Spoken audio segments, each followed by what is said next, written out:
eu já tinha perto de 50 anos quando eu comecei. Eu não me lembro exatamente, eu já estava em Brasília, eu estou em Brasília há 20 anos, 21 anos. E eu não sou muito assim de guardar datas, né? Então eu acho que eu devia estar em Brasília há 3 ou 4 anos, né? Quando eu comecei com a esgrima. Eu estava buscando um esporte para a meia-idade, que eu pudesse praticar ao longo da meia-idade até da velhice. Porque o esporte que eu pratiquei, com 45 para 50 anos, é meio complicado você jogar saltos ornamentais, praticar saltos ornamentais, entendeu? Não é impossível, mas é, é mais complicado, né? Então, eu estava procurando um esporte, porque não sei se você imagina o que é fazer uma pirueta lá de 10 metros de altura. Você tem que ter uma certa qualidade atlética, porque senão você está correndo risco, entendeu? Então, eu queria alguma coisa assim que começasse mais light, que tivesse um desenvolvimento mais para e passo com a minha idade, que eu pudesse. E aí o que eu estava procurando esporte. E aí conheci uma pessoa que gostava da esgrima, que estava lá em contato já com o Evandro nessa época. Ela ficou pouco tempo, e depois eu acho que estava ligada numa embaixada, acho que viajou e tal, nunca mais vi essa pessoa. E aí teve um outro amigo meu que também me recomendou a esgrima. Então foi essa dupla influência. Aí essa pessoa até precisava uma carona, tal, eu digo, olha, vamos lá, eu te levo, eu quero conhecer, tal. Então foi meio que assim, meio que por acaso e meio que está procurando. Mas aparentemente foi um vizinho, uma vizinha e um amigo que me disseram não. E eu conhecia a esgrima só de olhar o pessoal suando em pleno verão lá de Porto Alegre, né? Não conhecia o esporte. Eu via o pessoal lá, mas eu achei, pô, eu aqui tomando banho, caindo na água, e esse pessoal suando lá, achava o pessoal meio doido, assim, entendeu? O verão em Porto Alegre é quente pra caramba, entendeu? Mas eu tinha amigos, né? Fiz amigos, como o João, lá de Porto Alegre, na época já virou meu amigo, entendeu? Porque né, era um do lado do outro, né? Eles ali, malhando ali, e eu aqui na piscina, um do ladinho do outro. Lá no União da Quintino Bocaiúva. Então, eu estava procurando. Não foi nenhuma propaganda, nada. Eu estava procurando um esporte.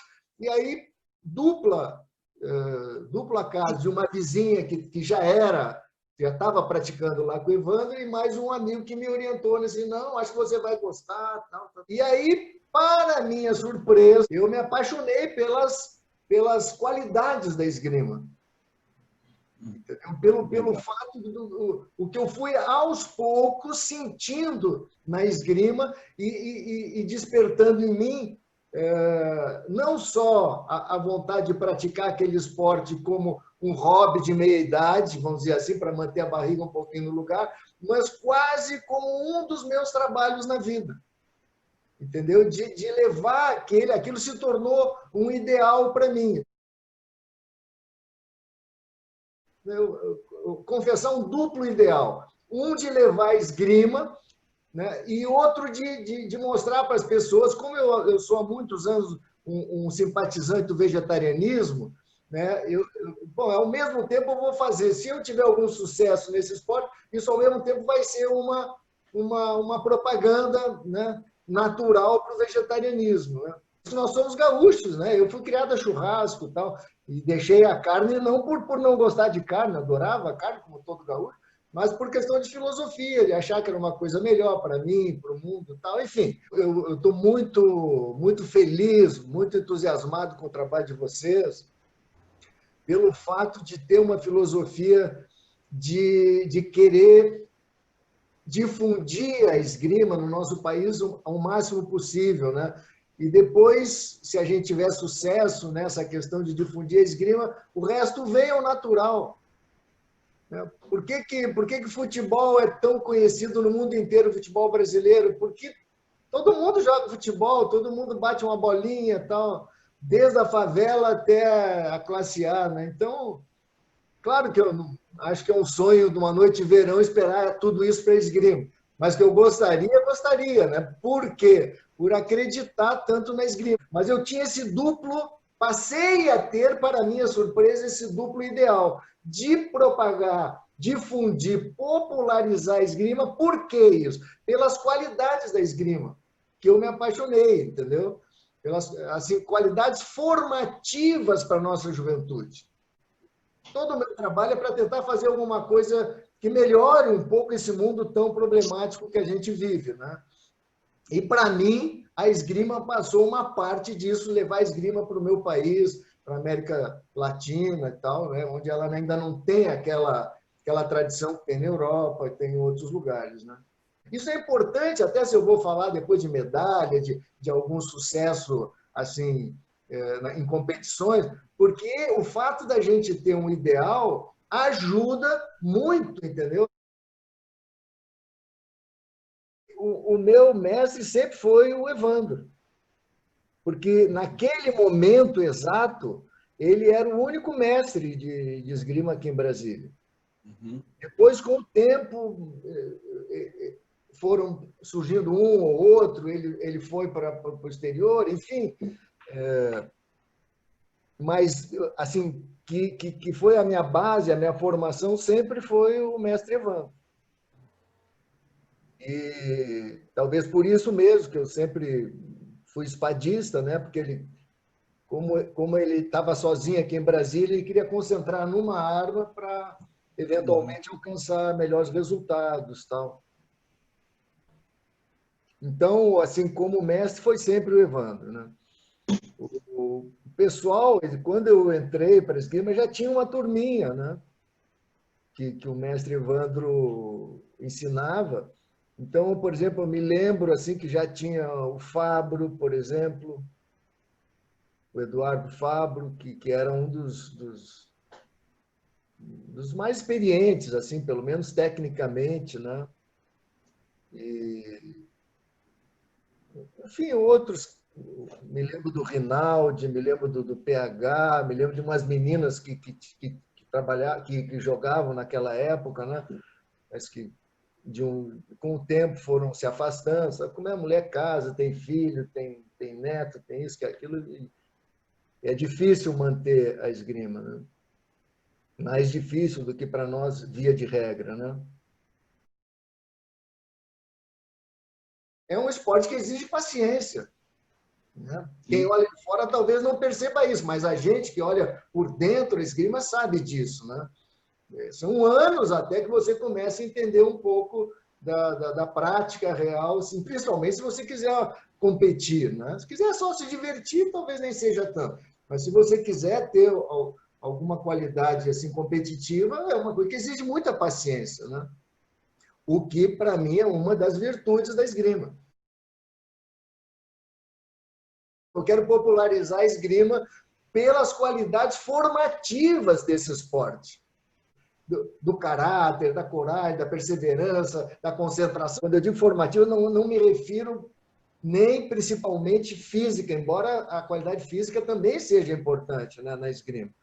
Mas é muito mais, até de coisas simples, assim como defesa pessoal. A gente imagina que a esgrima, por ser um esporte, né, que se luta todo, joga com máscara, com roupa, com proteção, com espada. Você imagina que não tem nada a ver com defesa pessoal, mas em circunstâncias dadas da vida, eu me surpreendi como vários fatores da esgrima são uma excelente defesa pessoal. E que a gente que pratica como um esporte não se dá conta disso. Isso é um exemplo que eu considero menor. Né? Quando eu digo as qualidades formativas, eu me refiro à perseverança, à paciência, como eu vejo, assim, deveria haver lealdade, né? Assim, critérios éticos na prática do esporte, coragem. São várias coisas que são importantes para o caráter de uma pessoa. Para mim, que estou preocupado com o futuro do Brasil e do mundo, entendeu? Se você quiser formatar para o bem um país, essa é a minha visão, você precisa formatar as pessoas que vão ter voz no país.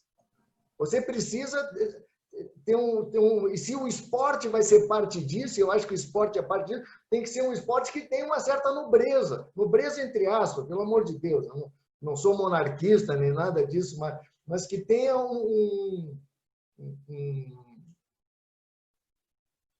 uma altivez, uma elegância, entendeu? No seu praticar, que possa empolgar todo mundo, da pessoa mais simples até a pessoa mais sofisticada. A esgrima tem essa qualidade. Já era uma pessoa competitiva, mas estava, digamos assim,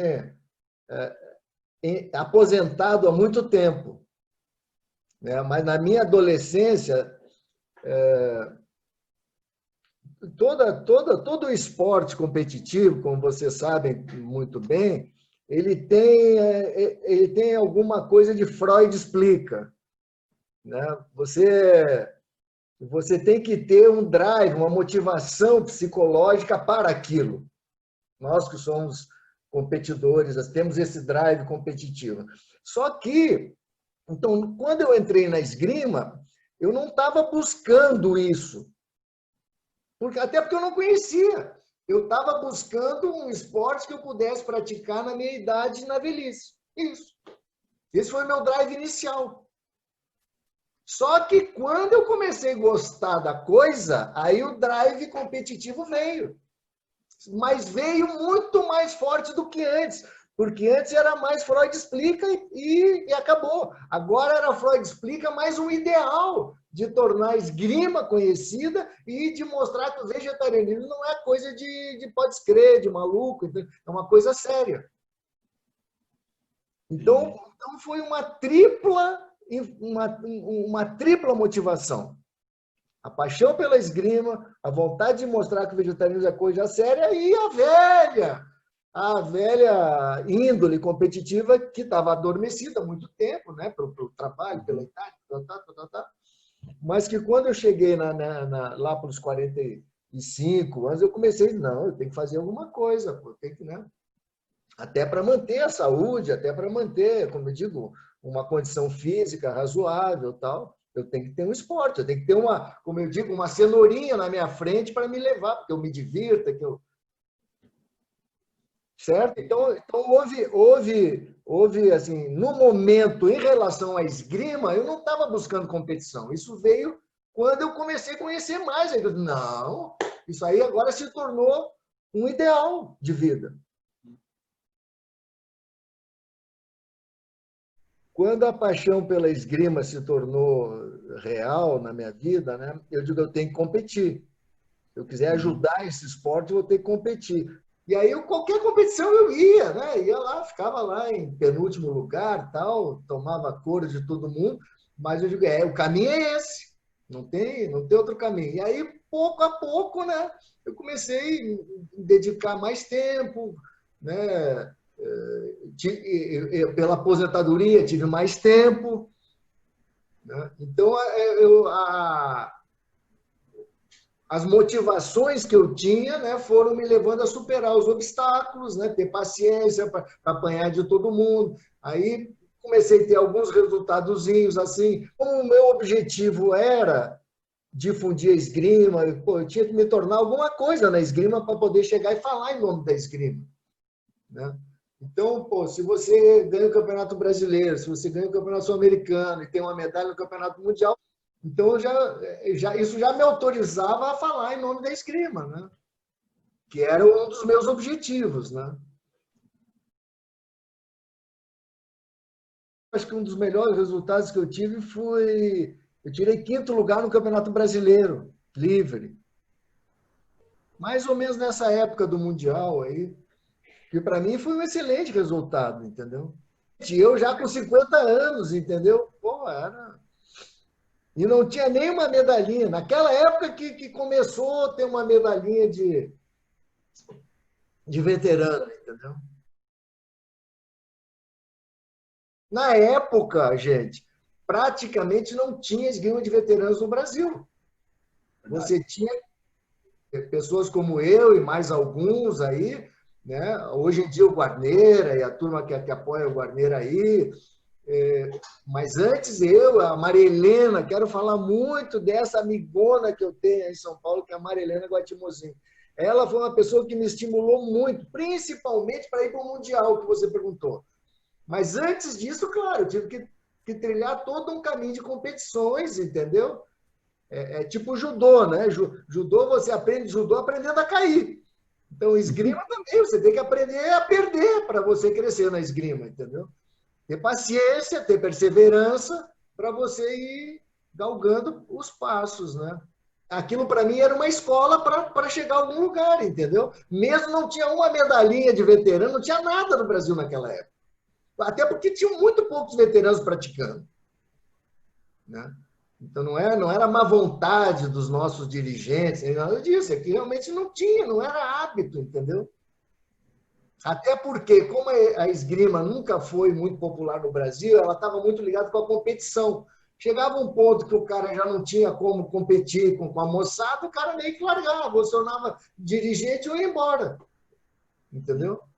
Então, o que para mim sempre foi uma tristeza isso, né? Que para quem quer ver esgrima, né? Eu discutia muito com o Coronel Kremer, por exemplo. Ele disse, mas Arnaldo, nós temos que ter aqui, como é que ele dizia? Nós temos que ter um Guga da esgrima que ganhe medalha. Coronel, uma coisa não compete com a outra, entendeu? A qualidade não compete com a quantidade, pelo contrário, uma coisa soma a outra. Se você tem qualidade, ótimo, mas se você só tem qualidade e não tem quantidade, não vai resolver o nosso problema. Entendeu? Porque uma coisa ajuda a outra, né? Enfim.